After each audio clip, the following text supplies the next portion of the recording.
And we have two areas. We have a paid sort of conference area, which is mostly panels and workshops, but we also have a public area in the library, which is completely free. There'll be independent games to play there, locally developed independent games, and there'll be some panels about games in school, how to get into the games industry, what sort of jobs people actually do.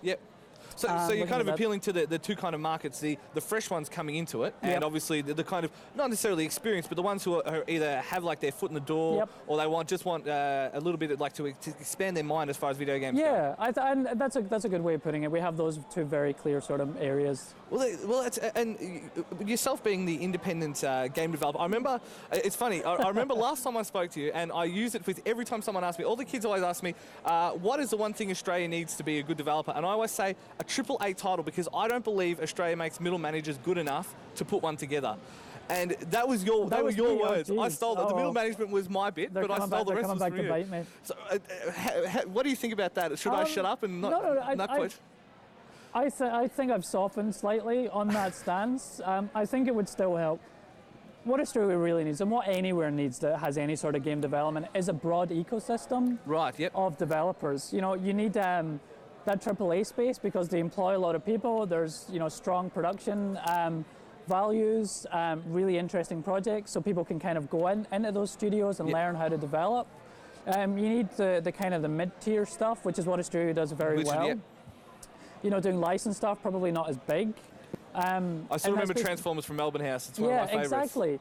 So people who can come out of university, move into that, get some experience and then decide where to go. And you need that sort of independent space, that really highly creative, experimental space. So I think that my position has changed a little bit. We need that broader ecosystem rather than just that AAA. Well, it's funny because I've always thought the same about films. People always go, I only watch cult films. Without the big shark, the little parasite fish couldn't survive. Does that make sense? Totally. I'm going back to the Nat Geo metaphors, but still, it wouldn't survive. So without those big budget ones, it would be much harder to get independent projects off the ground. And if you look at anywhere, San Francisco's a good example. There's obviously an EA studio there. There's a lot of independent studios there, but there's also like the 2D Boy guys, the guys who did World of Goo, they're stationed there as well. So they've got those three areas, and they all sort of cross-pollinate, and people move around them. And that's really what we need. And so part of Freeplay is about, we know we can't influence that AAA space as much. The kind of the studio, that mid-tier studio system is established and doesn't need our help, but we can focus on creativity, we can focus on fostering the independent part of the ecosystem. Get people thinking, I guess. Very quickly, we have to wrap it up.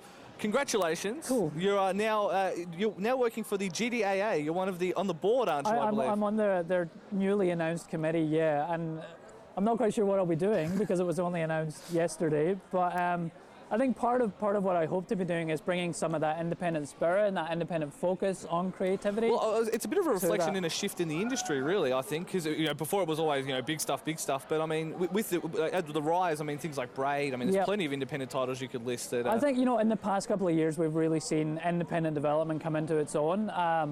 And it becoming a viable way for people to make money. The Vauxhall agents, the guys who did Train Conductor.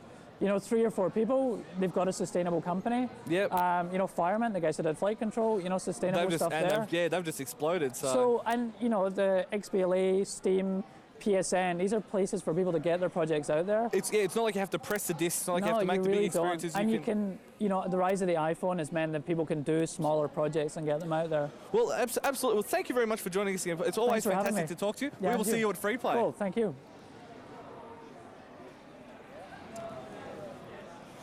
Done. Sensational. Awesome. That was painless. Yeah.